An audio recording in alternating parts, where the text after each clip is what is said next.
Memoirs of a Geisha Ending, Explained. The cinematic adaptation of the 1997 namesake novel by American author Arthur Golden, Memoirs of a Geisha 2005, is a period drama film about love, loss, faith, and resilience. The movie revolves around Chio Sakamoto, Zee-jong, a girl sold by her family to a prominent geisha house in Kyoto, and follows her incredible journey to becoming the most prominent geisha in the city. And then the war comes, and the protagonist is forced to leave that life behind. Throughout all the happiness and hardship she experiences, she holds on to her strong romantic feelings for a businessman who showered her with incredible kindness when they first met. Here is everything you need to know about the ending of Memoirs of a Geisha. Spoilers ahead. Memoirs of a Geisha plot synopsis. Born in a small fishing hamlet by the ocean, Chio leads an impoverished life with her family. After her mother falls ill, her father sells her and her sister Setsu, hoping that they will be accepted in a geisha house and send the earnings back home. The two sisters are then taken to a hanamaki, the district where the geisha live and perform, in Kyoto.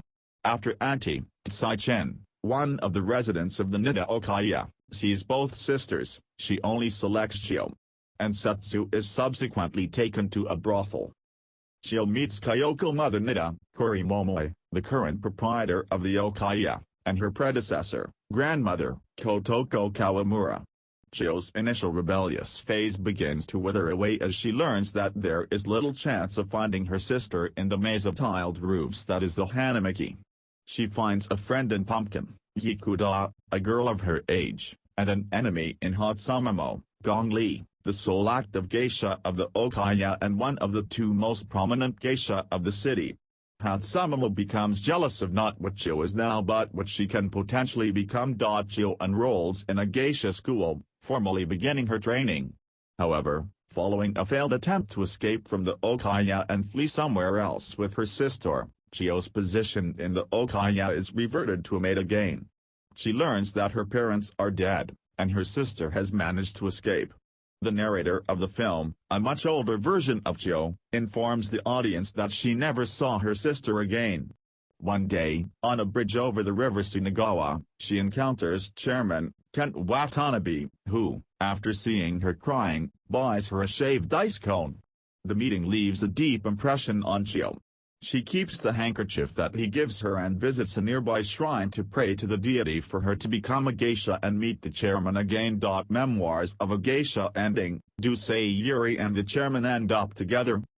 Yes, they reunite at the end of the film. And it is heavily hinted that chairman becomes Sayori's Dana. Since the moment of their first meeting, Sayori has been in love with the chairman.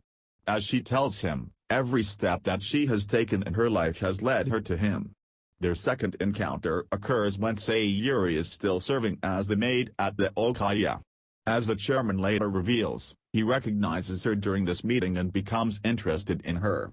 When he sees that his friend Nobu has become attracted to Sayori, he decides to step aside, hoping Sayori will bring some semblance of peace to Nobu's troubled life.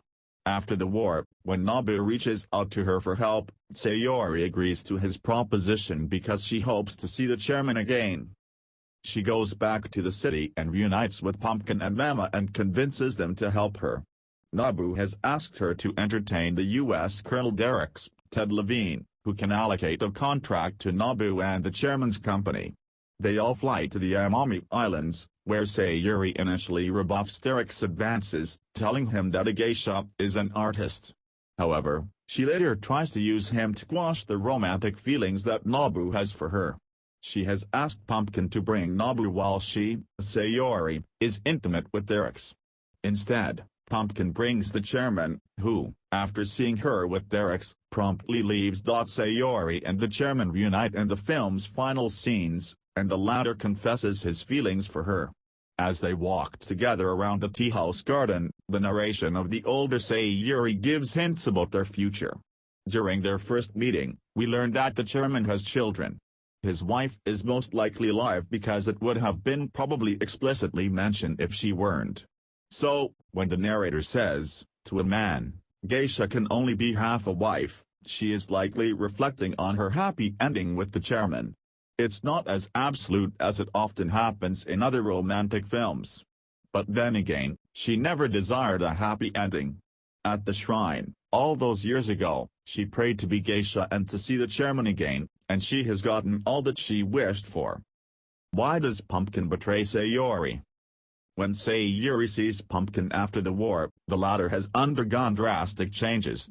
The shy and soft-spoken girl that Sayori used to know is gone forever. She has been replaced by a strong and assertive woman who knows how to use her sexuality. The wartime hadn't been kind to Pumpkin, but she survived through it. And now, she works as an escort, mostly entertaining American soldiers. Although she tells Sayori that she doesn't hold a grudge against the other girl for what happened when they were Meiko, but as evident by her actions regarding the chairman on the Amami Islands, she clearly does.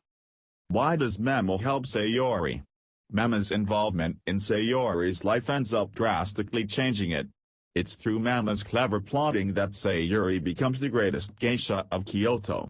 However, it is revealed in the final part of the film that the chairman asked Memo to reach out to the Nidaokaya and take Sayori as her apprentice. But that doesn't diminish the relationship that the two women have had over the years. In the absence of her real sister, Memo takes that vacant position and guides Sayori through her training. Their relationship briefly becomes strained when Memo suspects that Sayori lost her virginity to the Baron, who is Memo's own Dana. But when she discovers that the Baron is ready to pay an exorbitant price for Sayori's mizuage, the ceremonial loss of virginity of an apprentice geisha to a patron, she realizes that she has made a mistake. As she tells Sayori, no one would agree to pay this much money for something they have already taken. Even after the war, that bond remains intact between the two women, and Memo helps Sayori in her preparation to entertain Derek's